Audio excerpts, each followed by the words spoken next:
This is Pastor Kathleen Lowry of Stordal Lutheran Church, Zumbrota, Minnesota, and this is my children's message for Easter morning, and it's from the book The First Easter.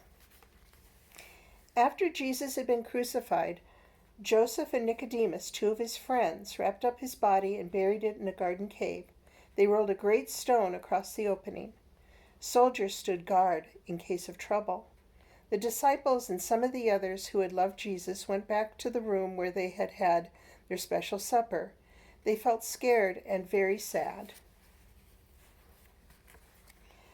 But very early on Sunday morning, some of the women took oils and spices to put on the body of Jesus.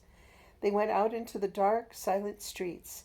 They knew that Jesus' body had been put into a cave, but there had not been time to do things properly. The women went quietly into the garden.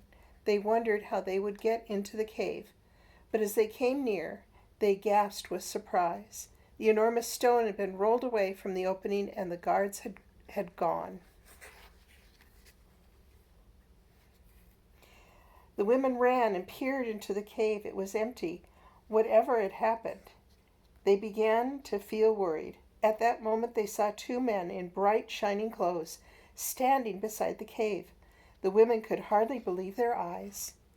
"Why are you looking for Jesus here?" the angels asked. "He is alive. Don't you remember how he told you that he would be killed but would come back to life again?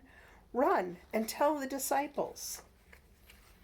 The women ran back through the city streets as fast as they could go. "Jesus is alive! The angels of God have spoken to us," they gasped to each other as they ran. When the women arrived at the room where the others were, they banged on the door as hard as they could. "Open the door," they called to the disciples. "We have the best news you've ever heard.